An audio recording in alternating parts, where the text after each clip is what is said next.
Minsan talaga ang hirap pinalit ko ng mga gamit, lalo na pag napamahal ka na sa kanila. Syempre simula kasi nung nag-home base ako o work from home, ayan, ito na nga yung mga naging katuwang ko sa pagtatrabaho ko sa bahay. And yun nga dahil din sa pag-affiliate ko, ayan, unti-unti rin ako nakakapag-upgrade or nakakapagpalit na ng mga gamit namin dito sa bahay. And ayun nga, naharap ko na rin na ayusin itong aming isang kwarto or yung ginagawa kong aring office. And yan, medyo nga nagmumulds yung wall dito. So na-pag-decidean ko, dati kasi yung mga foam na ang nakalagay dito tulad nito, and ayun na medyo nagdumi-dumi na sila and nag-alikabok na, kaya yung may mga wallpaper naman ako ditong extra, so ayan, ginamit ko na nga dyan. Yung puti nga muna yung nilagay ko kaso naubos na nga yung yan, kaya yan, yung parang brick wallpaper na nga lang din yung next or nilagay ko. Medyo nag-ayos-ayos na rin ako ng mga tambak namin dito sa kwarto, parang medyo lumuwag na kasi nga ayan, ito rin yung aming stock room / office room, o diba? And tulugan na rin pag may ibisita. And yun nga, ayan, nagpakahirap-hirap tayong mag-alis-alis nito, and medyo mahirap nga itong alisin kasi gumamit si Habi ng anong tawag nito, double-sided. So medyo mahirap tanggalin yung double-sided sa wall. So, na-risk ko to, yun. Ang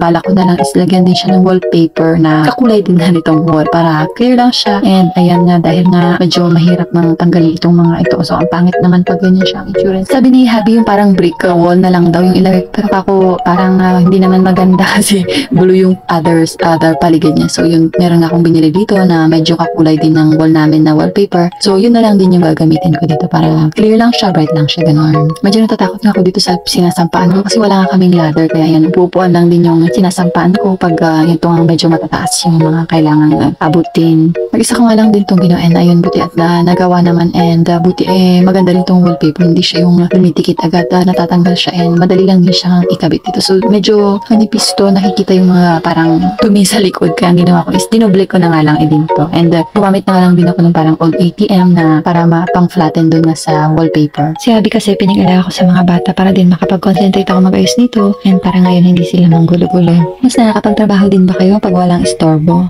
Diba? Kaya nakikita ko na naman nag-clear na nga itong wall namin na puro double-sided.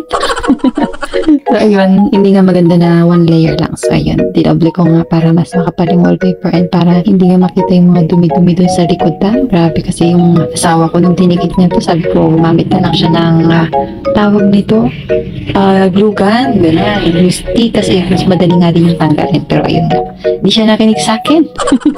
And ayan, I'm so happy. Sakto rin na dumating yung aking in-order na mas maliit na office chair, and nag-order na nga rin ako ng mas malaking lamesa para na din doon na mag-study area yung si Kuya G kasi nag-aaral na siya. So doon na rin kami mag-aaral, mag-tuturuan ko nga siya dito. And ito namang aking lumang gamit ay ibebenta ko na nga lang din to kasi nga medyo maliit na yung table, and yung chair naman sobrang laki, and hindi nga rin siya naiilalim sa table.